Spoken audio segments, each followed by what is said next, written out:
5321 décès confirmés dans 12 départements du nord-est de l'île, 2383 blessés et surtout 9329 personnes portées disparues. Donc ce chiffre pourrait largement dépasser les 10 000 morts.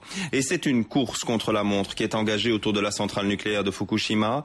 Il faut à tout prix refroidir les éléments radioactifs. Pour la première fois ce matin, 4 hélicoptères de l'armée sont parvenus à déverser plusieurs tonnes d'eau de mer sur les réacteurs les plus endommagés. 2 camions spéciaux de l'armée ont aussi commencé à arroser le réacteur numéro 3. Vanessa Costanzo.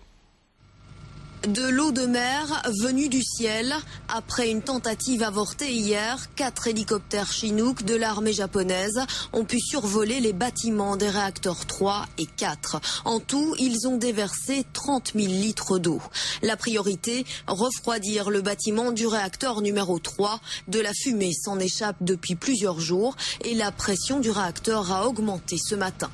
Les hélicoptères devaient également déverser de l'eau dans la piscine de stockage du combustible du réacteur numéro 4. Il y a urgence car elle serait vide. Un danger immense puisque les barres de combustible usagées qui y sont entreposées ne peuvent plus être refroidies.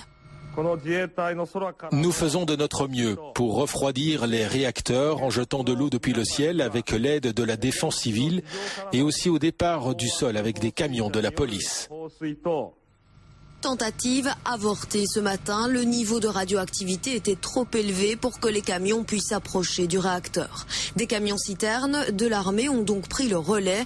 Contrairement aux véhicules de la police, ceux-ci peuvent bombarder une cible sans que les hommes doivent sortir du camion. Les opérations ont commencé sur le réacteur numéro 3. 5 camions-citernes doivent déverser 30 tonnes d'eau de mer. D'autres véhicules de l'armée américaine doivent arriver sur le site. Ils permettront cette fois d'injecter de l'eau dans la centrale pour refroidir le réacteur. Aussi ingénieuses soient-elles, toutes ces solutions restent pourtant dérisoires. Seule l'électricité permettrait de rétablir les pompes de refroidissement des réacteurs et de remplir les piscines de stockage. L'électricité, les ingénieurs espèrent la rétablir cet après-midi sur le site de Fukushima Daiichi. Reste à voir si les installations se remettront en route malgré les dégâts causés par le séisme. Sur ces photos aériennes, les charpentes et structures des bâtiments devenus apparentes témoignent des dégâts extérieurs causés au réacteur de Fukushima. Le toit du réacteur numéro 1 est détruit suite à l'explosion d'hydrogène survenue le lendemain du séisme. Le cœur du réacteur serait fondu à 70%, mais l'enceinte de confinement serait intacte.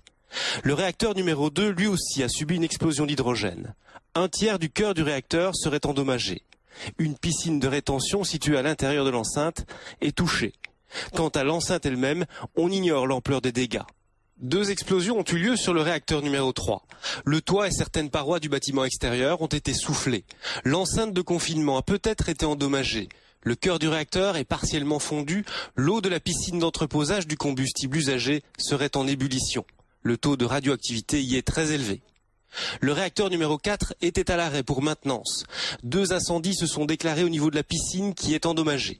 Le combustible, un mélange de plutonium et d'uranium appauvri, se trouve partiellement à l'air libre. C'est ce réacteur qui inquiète le plus les autorités. Un peu plus loin se trouvent les réacteurs 5 et 6 qui étaient aussi à l'arrêt pour cause d'entretien. Une légère hausse de température a été mesurée dans ces 2 réacteurs. On parlait en début d'édition de ce chiffre des victimes qui ne cesse de grimper, 5321 morts, mais il pourrait dépasser les 10 000 à Sendai, la zone balayée par le tsunami. Il neige toujours et des morgues de fortune ont été installées. Samuel Ledoux. La morgue d'Ichinomiyaki, à quelques kilomètres à peine de Sendai, ne cesse de se remplir. Des dizaines de corps recouvrent le sol. Des familles, à la recherche d'un proche, viennent s'assurer qu'il ne fait pas partie des victimes déjà retrouvées. D'autres, en pleurs, en larmes, prient. Ils viennent d'identifier un parent. Chaque jour, des centaines de cadavres sont retrouvés. Équipés de chiens dressés pour l'identification des victimes, des sauveteurs britanniques sont arrivés hier dans le nord-est du Japon, la région la plus touchée par le séisme et le tsunami. Une semaine après la catastrophe, il y a vraiment peu de chances de retrouver des survivants ici. Tout est dévasté. Vous continuez à chercher ? Bien sûr. Les chutes de neige qui se poursuivent compliquent un petit peu plus le travail des sauveteurs. Pourtant, on retrouve toujours des survivants.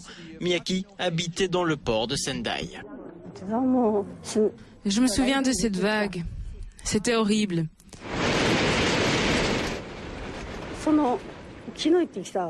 Je ne sais pas comment je suis encore en vie.